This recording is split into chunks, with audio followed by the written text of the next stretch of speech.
বন্ধুরা আবারও আমি চলে এসেছি একটা নতুন ভিডিও নিয়ে। গতকাল আমার শাশুড়ি মা যে থানকুনি পাতাটা তুলে দিয়েছিলেন বাগান থেকে, সেটা তো তোমাদের সাথে শেয়ার করেছিলামই। আজকে সেই থানকুনি পাতাটা বাটা করব, সেটাই তোমাদের সাথে শেয়ার করছি। তো থানকুনি পাতাটা ভালো করে ধুয়ে আমি দেখো শিলপাটাতে রেখে একটু প্রথমে থেতো করে নিচ্ছি। পাতাটা একটু শক্ত প্রকৃতির হয়তো প্রথমেই বাটা যায় না, এবং মিক্সিতে বাটা গেলেও জল ব্যবহার করতে হবে, কিন্তু এখানে আমি দেখো জল একদমই দেবো না, শিলপাটাতে বাটলেই এটা বেশি ভালো লাগে খেতে। এরপরে আমি এর মধ্যে একটু স্বাদ মতো লবণ আর 1 চামচ পোস্ত দানা আর সামান্য পরিমাণে একটু কাঁচা লঙ্কা যোগ করেছি। আর এখানে সেই জন্য দেখো আমি একটা ছোটো সাইজের কাঁচা লঙ্কা দিয়েছি, কারণ এখানে বেশি ঝাল দিলে ভালো লাগে না খেতে। তো ভালোভাবে একটা মিহি পেস্ট তৈরি করে এর মধ্যে আমি সামান্য পরিমাণে একটু কাঁচা সর্ষের তেল দিয়ে দেবো, তাহলে কিন্তু এটা খেতে বেশি ভালো লাগে। আর তোমাদের যদি মনে হয় কাঁচা পাতা বাটা খেতে অসুবিধা হচ্ছে, তাহলে তোমরা কিন্তু একটু কড়াইতে নেড়ে নিতেও পারো।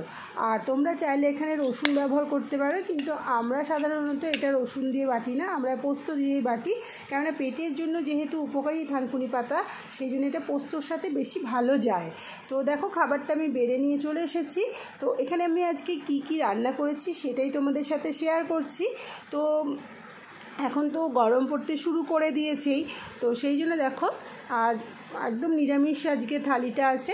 তো এখানে আছে যে থানকুনি পাতাটা বাটলাম, সেই থানকুনি পাতা বাটা, আর সাথে আছে কুমড়ো ফুল আর বক ফুলের বড়া, আর আছে এখানে স্যালাড। তো আর যেহেতু গরম পড়ে গেছে সেই জন্য শুক্তো তো মাঝে মধ্যে হবেই। তো সেই জন্য দেখো আজকে আমি বানিয়ে নিয়েছিলাম সজনে ডাঁটা আর উচ্ছে, কাঁচা কলা, বড়ি দিয়ে একটা শুক্তো, আর এখানে আছে আলু পটলের একটা তরকারি। আর সজনে ডাঁটা যেহেতু এখন মোটা হতে চলেছে, মানে অতটাও কচি অবস্থায় নেই, সেই জন্য ডালেও আমরা কিন্তু সজনে ডাঁটা খাই। তো এখানে দেখো ডালের মধ্যেও আমি দিয়ে দিয়েছি সজনে ডাঁটা, লাউ দিয়ে বানিয়েছিলাম আজকে মটরের ডালটা, আর টমেটো আর তেঁতুল দিয়ে বানিয়েছি চাটনিটা। তো কেমন লাগলো বন্ধুরা আমার আজকে এই দুপুরে লাঞ্চের থালিটা, অবশ্যই কমেন্ট করে জানিও। আর আজকে যে খাবারটা আমি বেড়েছি সেটা আজকে আমি খাচ্ছি না, আজকে এই খাবারটা আমার শাশুড়ি মাকে প্রথমে পরিবেশন করব। তো ওনার কাছ থেকেই তোমরা শুনে নাও যে আজকে কেমন হয়েছে আমার এই থানকুনি পাতার রেসিপিটা। তাহলে মা তুমি খেয়ে বলো কিন্তু কেমন হয়েছে, ঠিক আছে? কেমন হয়েছে খেতে মা? খেতে দারুণ। আচ্ছা বেশ, আজকের মতো ভিডিওটা আমি এখানেই শেষ করছি।